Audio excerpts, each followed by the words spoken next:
Do you ever worry that since you don't feel super passionate about what you do, that means you're not living your purpose? If that sounds like you, stay tuned because this is for you. I'm Alexis. I'm an inner peace activist and soul purpose expert, and I want to talk about the connection between passion and purpose because honestly, most of us have got it wrong. Here's the deal. We want to feel in love. Most of us love that feeling of being completely absorbed in something, and we forget about time and we forget about where we are and we just lose ourselves in whatever we're doing. That's why so many career and aptitude tests ask questions about things you love doing that you lose track of time, right? We assume that feeling of being completely absorbed and in love means that we're doing something right. It means that, oh, we must be on the right track, especially when it comes to our purpose. But our purpose doesn't care. Our purpose doesn't care about how you feel because your feelings change. Your feelings change. Just like some days you might be tired and some days you might be energized. Some days you might be grumpy and some days you might be in a good mood.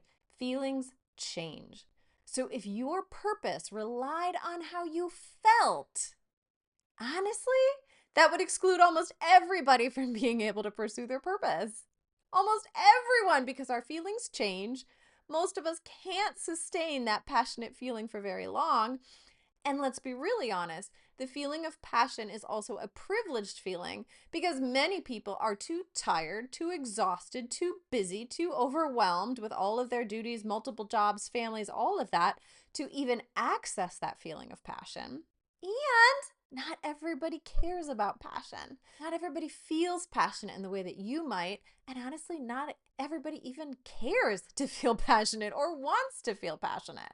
So passion can't be the indicator of purpose. Just right off the bat, it can't be the indicator of purpose. Even if passion's not the indicator of purpose, you might still crave passion and be confused about what purpose then actually feels like. And this is something that I've really struggled with. When I worked for the US government, which was my first career, I was so passionate. So passionate. I had this really clear vision of exactly what the world needed, what we could do, what we should do, what we were gonna do, and that drove me. So when I achieved all my goals in the government and then I quit the government, I was like, what? Does that mean I've achieved my purpose?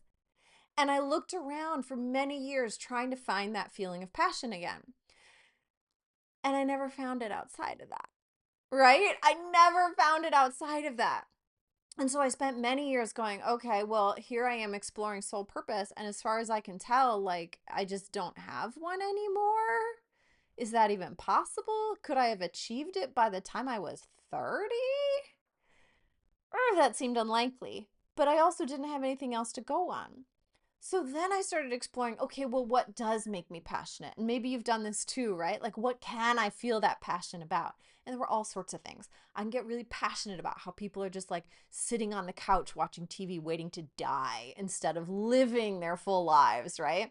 I can get really passionate about the US foster care system and how absolutely messed up it is for kids and families, right? I can get passionate about so many things, but that passion fizzles out. Purpose isn't something that you turn on and off. It's not something that loses steam. It's not something that you retire from. It's not something that you change your mind about. It's not something that you're like, oh, yeah, I tried that, but now I'm over it. Purpose continually invites you throughout your life to become who you truly are, to stretch beyond yourself, to, yes, lose yourself in something, but actually it's a full surrender of yourself into the fullness of who you are, into being completely inspired by life, not losing yourself in some feeling of passion because you're hoping that'll make you feel like your life is meaningful. Subtle difference there that we can explore more fully in other videos. This video is to say that if you've been struggling with wondering why you don't feel passionate, and if that means that you're not living your purpose and you're not going to ever find your purpose and you're completely missing the boat on purpose, take a breath, take a beat. You're okay. If you're already living your purpose, your soul is expressing right now in this very moment, and you don't have to feel passion or any particular feeling in order to take the invitations that your soul and life are giving you to become more and more of you. So with that, be free, be brave, and be you.